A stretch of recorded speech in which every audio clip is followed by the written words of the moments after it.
Vamos chamar então já os nossos analistas. Eu vou começar com o Yuri Pita, porque, Yuri, é uma grande notícia a gente passar de pedinte internacional atrás de doses de vacina a fabricante, quer dizer, é uma inversão de papéis aí que traz o Brasil como um player internacional importante. É claro, a gente já está aqui antecipando tudo que pode acontecer a partir dessa aprovação que vai ser submetida à Anvisa, obviamente, mas que é uma grande esperança, uma grande possibilidade. Não quero dar umas boa tarde também, fiquei tão empolgada aqui que eu estou falando com o Yuri e não estou dando boa tarde para os nossos outros analistas. Boa tarde, tudo bom? Igor Gadelha, Leandro Rezende. Bom, a gente tem outra possibilidade também, que é, não se sabe ainda se a gente vai precisar tomar vacina todo ano, como a vacina da gripe, se a gente vai ter que adaptar essa vacina para variantes. Então, Yuri, queria que você falasse sobre essa reviravolta aí que a gente espera que aconteça no cenário internacional e também sobre essa possibilidade de a gente ser autossuficiente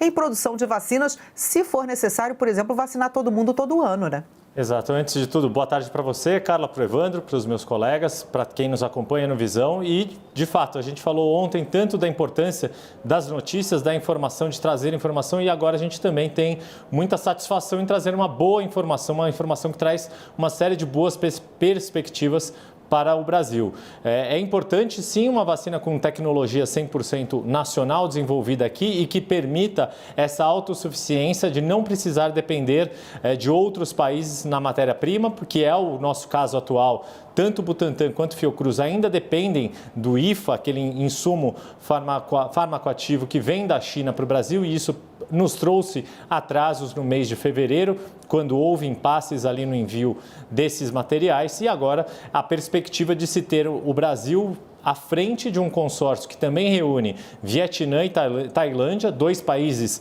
também de renda média e baixa igual a nós, não estamos submetidos ou dependentes de tecnologias vindas de países mais ricos do que o nosso, que nos dá essa segurança, essa soberania que tanto se fala, que se tornou tão importante nesse momento da pandemia, em que cada país está lutando para conseguir vacinar as suas populações, e a gente tendo um pouco aí de problemas justamente por não contar com essa possibilidade, com essa segurança de ter a garantia de que dentro do território nacional, isso também vai ser possível posteriormente, quando Fiocruz tiver a tecnologia da vacina de Oxford e capacidade de produzir o IFA em território nacional. Futuramente, o próprio Butantan vai ter isso também com a Coronavac, mas é importante ter essa terceira opção de vacina e agora uma vacina 100% brasileira.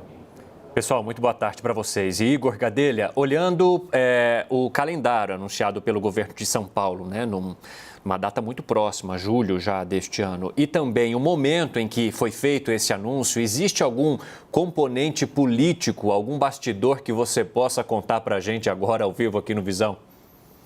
Boa tarde, Evandro, boa tarde, Carla, e aos meus colegas e a todo mundo que acompanha o Visão CNN. Existe sim, existe toda uma estratégia política também, além de, claro, ser uma ótima notícia para a população. O governador de São Paulo, João Dória, deixou claro ali nessas entrevistas que o Instituto Butantan já vem pensando há cerca de um ano, né, já vem testando, fazendo os testes pré-clínicos dessa vacina há cerca de um ano. E por que agora ele resolveu apresentar? Segundo auxiliares do governador de São Paulo, há uma tentativa ali de fazer mais, de apresentar mais uma resposta política ao presidente Jair Bolsonaro. E por quê? Porque nesta semana, naquele discurso que fez em cadeia nacional de TV e ontem mesmo, naquela tradicional live, né, que o presidente faz às quintas-feiras, o presidente Jair Bolsonaro anunciou que daqui a 2 ou 3 meses a gente vai ter uma vacina 100% brasileira. E aí João Dória quis, obviamente, responder que essa vacina brasileira, ou pelo menos tentar passar a imagem de que essa vacina mencionada por Bolsonaro será a vacina produzida pelo Instituto Butantan. Esse anúncio aí, ele dá ao governador de São Paulo, João Dória, alguma projeção nacional, mas os seus aliados ponderam que é preciso também que toda essa articulação e esse envolvimento de Dória na produção de vacinas se reverta nas pesquisas de intenção de voto. Apesar, né, de ter figurado ali como protagonista no início da vacinação, com a Coronavac sendo a primeira dose a ser aplicada, o governador João Dória, que almeja ali, né, disputar o Palácio do Planalto em 2022, ainda pontua muito baixo nas pesquisas de intenção de voto. Leandro Rezende, a gente, como eu acabei de dizer, passa aí de pedinte com pires na mão, implorando por vacina para ser protagonista, inclusive, como disse hoje o governador na entrevista coletiva, com a possibilidade de fornecer vacinas para países pobres, inclusive uma vacina totalmente nacional e que pode vir a ser até um produto de exportação. Isso porque realmente nós temos uma capacidade de produção de vacinas enorme. Faltava essa tecnologia. Pois é, Carla. Primeiro, boa tarde para você, para o Evandro, para os meus colegas e para todo mundo que está com a gente aqui no Visão. De fato, hoje um dia de boas notícias e que ressaltam aí a importância de investimento em instituições públicas como o Instituto Butantan e também a Fundação Oswaldo Cruz, como o Yuri Pita falou, está aí prestes a ter a tecnologia para produzir a matéria-prima da vacina de Oxford aqui no Brasil. E isso não é pouca coisa. Ter uma vacina produzida aqui, mesmo que com tecnologia de fora, e ter uma vacina 100% brasileira são os caminhos principais para a gente conseguir sair dessa crise que o mundo todo está vivendo de falta de vacinas. Então, Carla, de fato, a gente sai aí de um papel de pedinte, está conseguindo, né, olhar no futuro próximo para a gente virar um papel de fornecedor de vacinas. E esse foi um dos aspectos que me chamou mais a atenção durante essa coletiva tão importante hoje do Instituto Butantan. O diretor Dimas Covas, ele falou ali do acordo que existe com o Vietnã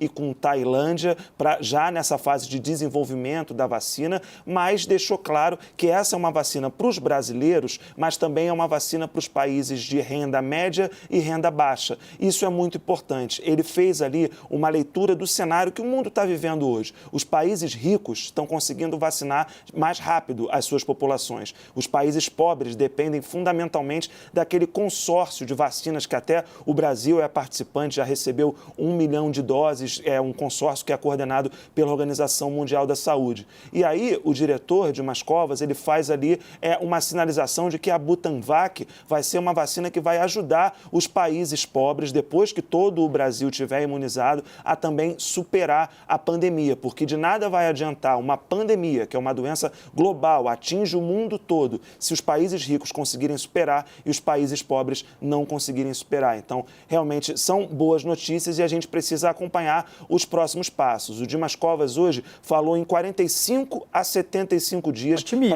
para a conclusão dos testes de fase 1 e 2. Isso dá mais ou menos julho de 2021. De fato, ainda precisaria da fase 3 para essa vacina ser aprovada e ir para os braços dos brasileiros. Ele está otimista, é um otimismo que é difícil da gente ver numa semana tão difícil, né, para os brasileiros, tantas mortes, mas é algo para a gente acompanhar, pelo menos coloca uma perspectiva positiva para os próximos meses aqui. Carla e Evandro.